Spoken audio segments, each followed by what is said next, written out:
Hola, esta noche vamos a sumergirnos en una historia tan profunda como perturbadora, una historia que no aparece en los libros escolares, una historia que muy pocos se atreven a contar. Vamos a hablar del embarazo, pero no desde el confort de la medicina moderna ni desde la ternura de los cuentos de cuna. Vamos a hablar del embarazo en la Edad Media, un tiempo donde el cuerpo femenino era un misterio cubierto de reglas, castigos y supersticiones, donde parir no era una celebración, era un riesgo, una sentencia o un acto de fe. Si estás listo para escuchar lo que vivía una mujer que osaba traer vida a un mundo que la consideraba impura por el simple hecho de existir, quédate. Y si te interesan las historias oscuras, las verdades olvidadas y las voces que el tiempo intentó silenciar, suscríbete al canal, porque esta no será la última noche que pasemos caminando entre sombras. Apaga las luces, ajusta el volumen y escucha con atención.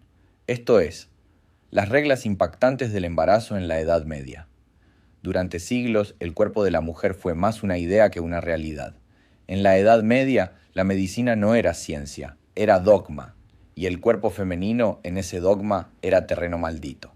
Se decía que el útero era un órgano errante, que podía desplazarse por el cuerpo provocando angustia, llanto, desmayos.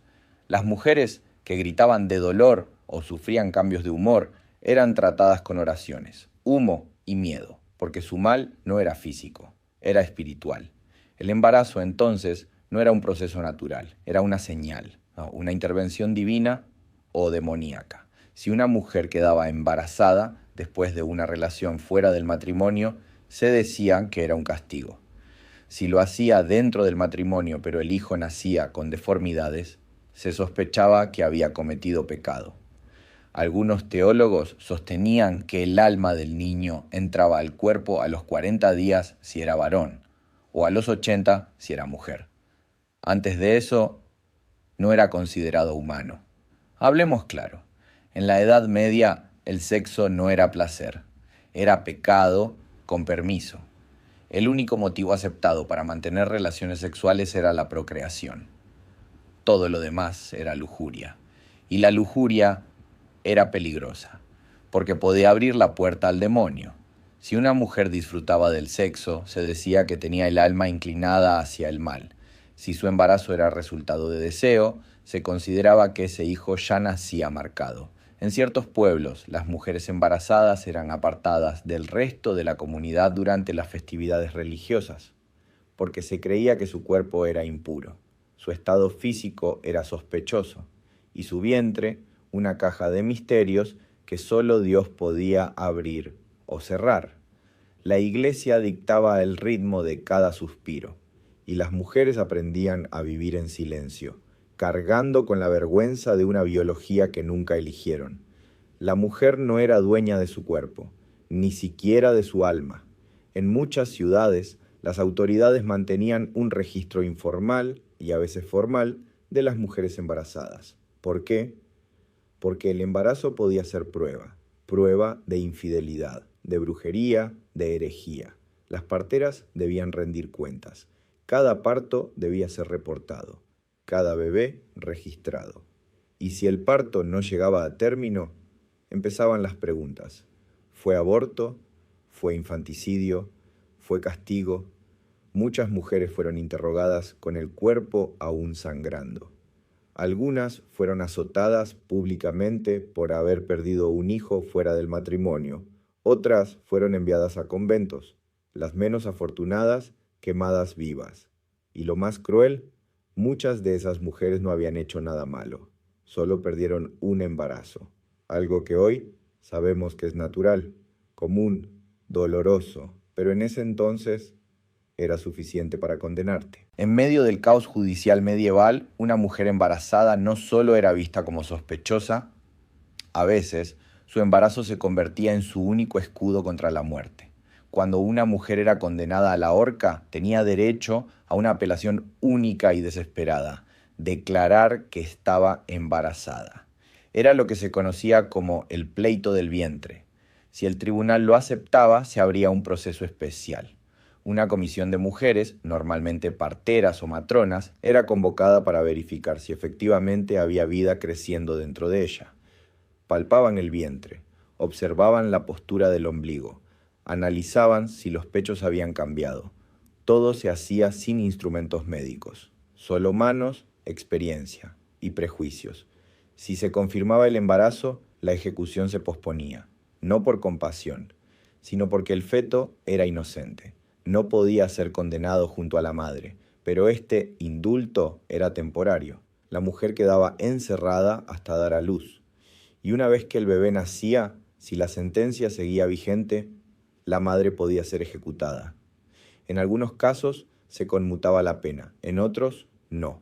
El destino del bebé no siempre mejoraba. Muchos eran entregados a hospicios o al convento. Algunos ni siquiera sobrevivían el parto.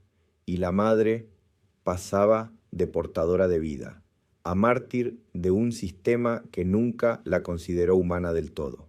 La medicina medieval estaba más cerca de la superstición que de la ciencia, y una mujer embarazada era, a ojos del saber de la época, un ser frágil, peligroso y lleno de secretos. Los síntomas comunes del embarazo eran interpretados con sospecha. Si una mujer tenía náuseas, se decía que era porque el cuerpo rechazaba el pecado que había cometido. Si tenía antojos, era señal de desorden espiritual. Si soñaba con animales, se temía que el hijo naciera con apariencia bestial. Los tratamientos no eran mejores. Se recetaban infusiones de hierbas, pero también pócimas con ingredientes inquietantes, uñas molidas, plumas de cuervo, orina de mula. Todo se mezclaba con oraciones y bendiciones que más que curar, buscaban proteger el alma del niño. Había prohibiciones estrictas. No podía ver a un muerto, no podía escuchar blasfemias, no debía mirar a un lisiado, porque se creía que cualquier impresión fuerte podía marcar al feto para siempre. Se pensaba que los sentimientos de la madre influían en la forma física del bebé. Si se asustaba, el niño podía nacer con un lunar negro. Si lloraba demasiado, podía salir ciego. Y si el embarazo no llegaba a término, la sospecha era inmediata. No se consideraba una tragedia, se consideraba una falta. La mujer era siempre culpable de lo que le pasaba al cuerpo, incluso si lo que pasaba era completamente natural. El parto no era un evento médico, era una batalla contra la muerte. Las mujeres parían en sus casas, muchas veces sobre un colchón de paja, asistidas por parteras, comadres, vecinas, y ocasionalmente una monja. El esposo no participaba. De hecho, ni siquiera se le permitía entrar. El parto era territorio femenino, pero también terreno de riesgo. Se preparaban mantas, cubos de agua caliente, tijeras de hierro, sogas y un ataúd pequeño por si algo salía mal, porque la muerte rondaba. Siempre. No había anestesia, no había limpieza, no había garantías. Si el bebé venía atravesado, las parteras intentaban girarlo con las manos. Si eso no funcionaba, se recurría a instrumentos de hierro que desgarraban más que ayudaban.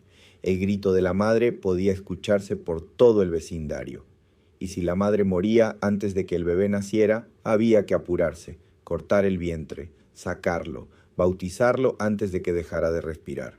Porque si no era bautizado, su alma no entraría al cielo, quedaría atrapada en el limbo. El parto no era el fin del miedo, era el clímax. Y sobrevivir no siempre era un alivio. Sobrevivir al parto no era garantía de descanso. Apenas comenzaba una nueva etapa, la del aislamiento. Una mujer que acababa de dar a luz era considerada impura durante 40 días. 40, como en la Biblia, como el diluvio, como el desierto. Durante ese tiempo no podía entrar a la iglesia, no podía tocar objetos sagrados, no podía preparar comida para otros. Se decía que su sangre todavía arrastraba los restos del pecado original. A este periodo se lo llamaba la cuarentena de purificación, y solo al cumplirlo, la madre podía presentarse en la iglesia para ser leída por el sacerdote, bendecida y reintegrada a la vida espiritual. La ceremonia se llamaba la Iglesia de las Parturientas, una misa especial para dar gracias por haber sobrevivido al parto y para confirmar que estaba lista para volver a vivir entre los demás. Pero muchas veces la mujer no regresaba igual. Algunas no volvían a caminar con normalidad. Otras quedaban con secuelas psicológicas profundas. Y todas, sin excepción, sabían que podían haber muerto. El bebé tampoco salía ileso del sistema medieval. Desde el momento en que nacía, su destino era dictado por su sexo, su salud y la voluntad del padre o del señor feudal. Si era niña, muchas veces se le asignaba un futuro desde la cuna, convento o matrimonio. Ambas opciones implicaban obediencia y silencio. Si era varón, se esperaba que trabajara desde los 7 años, o que fuera al campo, o que se preparara para la guerra. El bautismo se realizaba lo antes posible, a veces el mismo día del nacimiento, porque si el bebé moría sin ser bautizado, su alma no alcanzaría el paraíso. El miedo al limbo era tan fuerte que había sacerdotes que corrían de casa en casa con agua bendita. Y si el niño mostraba algún rasgo diferente, una malformación, una mancha oscura, se temía que fuera un niño cambiante. Una criatura que, según la superstición, había sido intercambiada por el demonio o por duendes. Algunos eran abandonados, otros exorcizados. Así comenzaba la vida de un recién nacido medieval, entre el incienso, el miedo y la sospecha. La lactancia también estaba cargada de reglas. Se creía que el carácter de la madre podía contaminar la leche. Si era una mujer nerviosa, se pensaba que su leche transmitía ansiedad. Si estaba triste, que su leche hacía llorar al bebé. Si había pecado, su leche podía ser venenosa.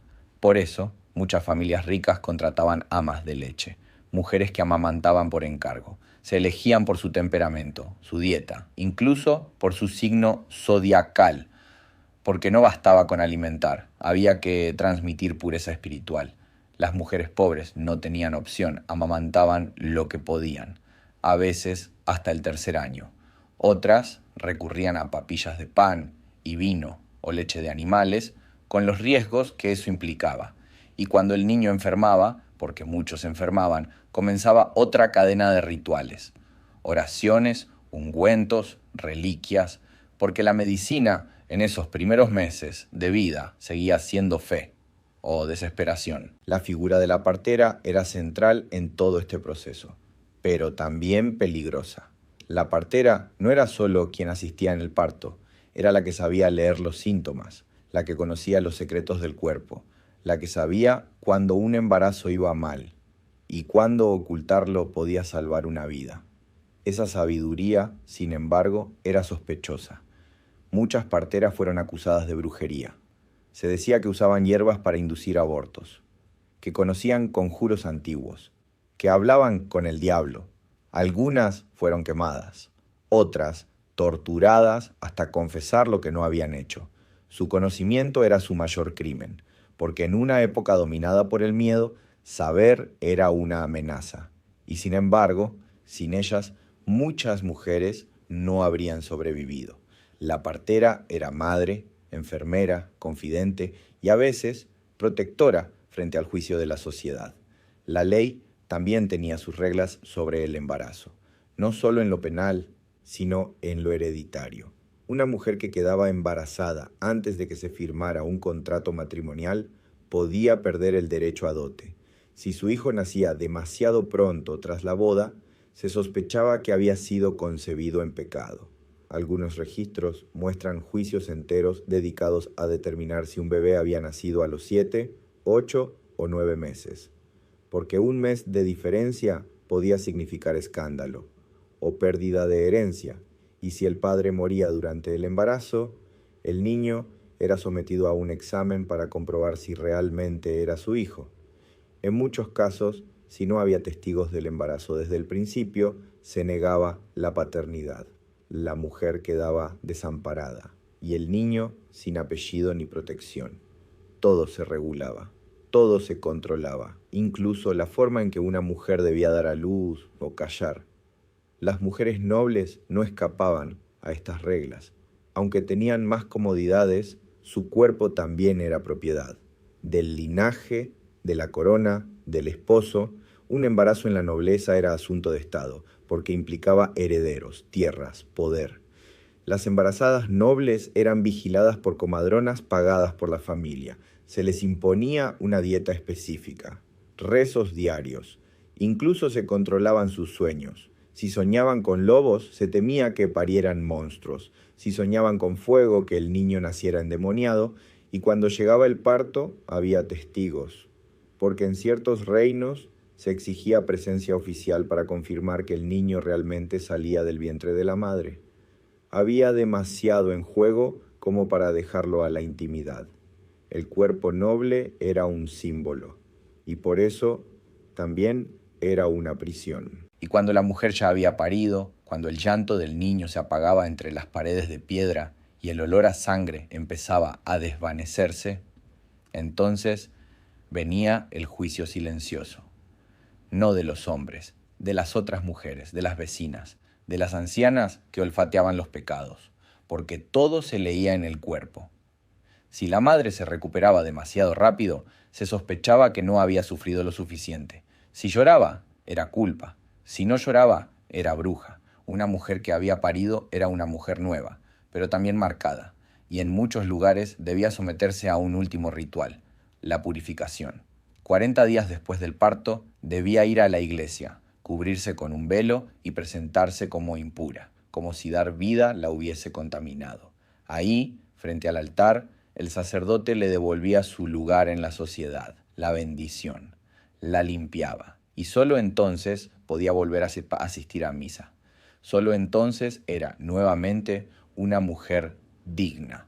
Pero la verdad era esta: la maternidad en la Edad Media no era dulzura, era riesgo, era castigo, era sospecha. No existía el concepto moderno de control, ni de autonomía, ni de salud emocional. Una mujer embarazada era una promesa y una amenaza, un vientre vigilado, un cuerpo observado, un alma juzgada, porque el embarazo era un portal a la vida, a la muerte y al pecado. Hoy nos horrorizamos al leer estos relatos, pero cada regla absurda, cada superstición, cada castigo tenía una razón: la ignorancia, el miedo, el deseo de controlar lo que no se comprendía, y en el centro de todo, una mujer, sola, cargando con una vida que podía ser su condena. Pero también hay algo más, algo que no se borra: resistencia, mujeres que callaron para proteger, parteras que mintieron para salvar, madres que parieron en silencio para no ser quemadas, historias que no llegaron a los libros, pero que siguen latiendo como el corazón de un niño en el vientre de una madre que no sabía si viviría para verlo crecer. Y si llegaste hasta aquí, gracias. No es fácil mirar de frente lo que la historia prefirió esconder. No es cómodo escuchar cómo se castigaba a una mujer por atreverse a dar vida. Pero vos lo hiciste. Y eso, en un mundo donde todo pasa tan rápido, significa mucho.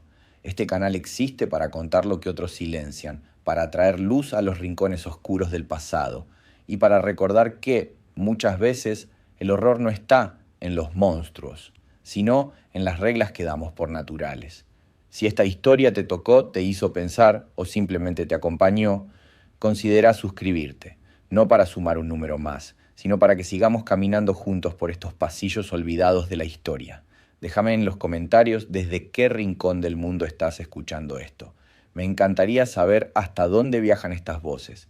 Y si conoces a alguien que todavía cree que antes todo era mejor, compartile este video. Nos vemos en la próxima historia. O mejor dicho, nos escuchamos en la próxima oscuridad. Pero si seguís acá, despierto, con los ojos pesados y el corazón revuelto, te invito a quedarte un poco más. Porque si el embarazo en la Edad Media fue un infierno, la crianza no fue mucho mejor.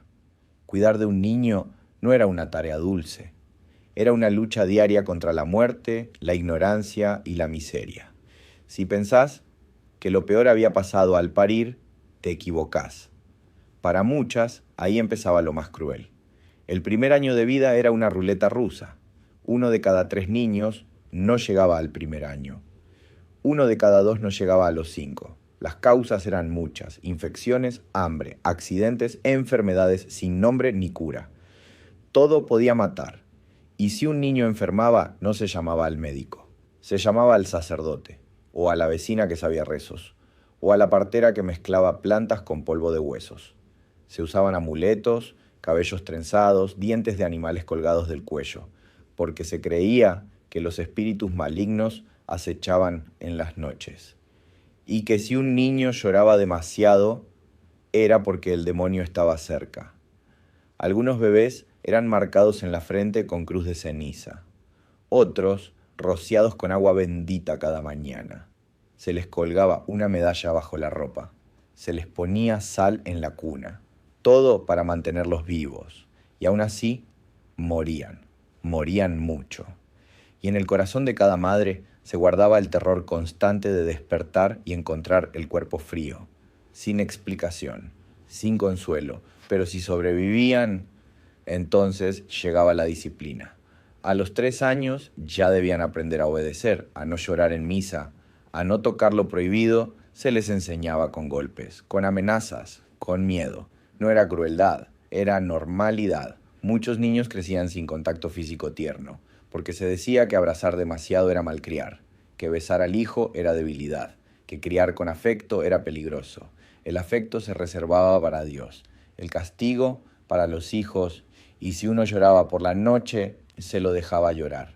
Porque también se creía que los ángeles se alejaban de los hogares donde los niños hacían ruido. Dormían en camas duras, a veces con los animales, a veces en el suelo, y si no se enfermaban, era milagro. Los juegos existían, sí, pero no eran juguetes como los de hoy. Los niños jugaban con huesos, con piedras, con muñecos de trapo, imitaban a los adultos, jugaban a ir a la guerra, a ser monjes, a cargar agua, a ordeñar vacas, porque sabían que en poco tiempo iban a hacerlo de verdad. A los 7 años muchos niños ya trabajaban, en el campo, en los talleres, en las cocinas, aprendían oficios, o eran enviados como aprendices a casa de algún maestro que en muchos casos los maltrataba. Y si eran pobres, peor, porque entonces servían, o mendigaban, o eran vendidos. La infancia no era un tiempo de juegos, era un tiempo de preparación para la obediencia, y si un niño era desobediente, podía terminar en la horca. Llegar a la adolescencia era casi un privilegio, porque muchos no llegaban, y los que sí sabían que el juego había terminado para siempre. A los 12 años, una niña ya era considerada mujer, no por su madurez, sino por su cuerpo. Si menstruaba, podía casarse, y si se casaba, debía obedecer, tener hijos, callar. No importaba si tenía miedo, no importaba si lloraba la noche anterior. A veces, su esposo tenía el doble o el triple de su edad, o era un desconocido que pagó por ella. Las niñas nobles eran prometidas desde que nacían, las campesinas desde que servían el primer pan, y si alguna se resistía, se la forzaba, porque el matrimonio era contrato, era negocio, era destino. No existía la adolescencia como hoy la entendemos, solo un paso brusco, repentino, de la niñez a la servidumbre, y muchas veces al embarazo. Los varones, por su parte, eran lanzados a la guerra, al campo o al taller. Se esperaba que fueran fuertes, que no lloraran, que aprendieran a obedecer y a castigar. Si eran nobles, se preparaban para ser caballeros, lo cual no era romántico, era cruel. Entrenaban desde los 7 años, dormían con la armadura puesta, aprendían a matar antes que a leer.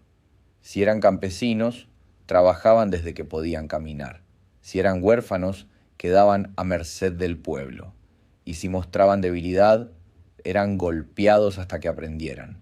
No había lugar para la duda, ni para el miedo, ni para el error, solo para la obediencia y el deber. La religión también moldeaba la adolescencia. La confirmación marcaba el momento en que un joven debía elegir servir a Dios o al mundo. Muchos eran enviados a conventos o monasterios. Algunas niñas eran obligadas a ser monjas, no por vocación, sino porque no había dote suficiente para casarlas, o porque un hermano mayor heredaba todo. Y ellas eran descartadas. La vida religiosa era una cárcel disfrazada de espiritualidad, horas de rezos, castigos físicos, ayunos extremos, silencio obligatorio, pero para algunas era mejor eso que un matrimonio forzado. Al menos allí no las violaban, y aún así muchas murieron entre muros fríos, sin que nadie recordara sus nombres. Y en medio de todo esto, ¿dónde quedaba el amor? No existía como derecho, ni como meta. Amar era peligroso, porque podía desafiar las reglas, porque podía romper un pacto entre familias, porque podía hacer que una mujer creyera que su vida le pertenecía. El amor era para los santos, o para los cuentos, pero no para la realidad. La realidad era otra, era sobrevivir, crecer rápido, callar más rápido y aprender que el cuerpo nunca te perteneció del todo. Si todavía estás acá, si tus oídos aguantaron la noche, si tus ojos siguen abiertos o si tal vez ya estás a punto de dormir, escucha esto. No conté esta historia para espantar, ni para impactar con crudeza. La conté porque fue real, porque muchas vidas se vivieron así, y porque entenderlo es honrar a quienes no pudieron contarlo por sí mismas. Las reglas del embarazo en la Edad Media no eran simplemente reglas, eran cadenas, invisibles, pero apretadas, dolorosas, letales, y esas cadenas se extendían más allá del parto, llegaban a la infancia, a la crianza, a cada suspiro de una niña obligada a ser madre, a cada grito silenciado de un niño convertido en soldado. Podemos mirar hacia atrás y sentir horror. Podemos decir, eso ya no pasa. Pero si miramos bien, hay ecos, hay sombras. Hay países donde aún se obliga a casarse, donde una mujer no puede decidir sobre su cuerpo, donde se castiga a una madre por llorar la pérdida de un hijo. La Edad Media no terminó del todo. A veces cambia de rostro, a veces se disfraza de tradición, a veces se llama cultura, pero en el fondo es la misma oscuridad con otra máscara. Por eso, al recordar esta historia, no estamos hablando solo del pasado, estamos hablando de hoy, de lo que no queremos repetir, de lo que aún podemos cambiar. Y al contarla, también les damos voz a quienes no la tuvieron.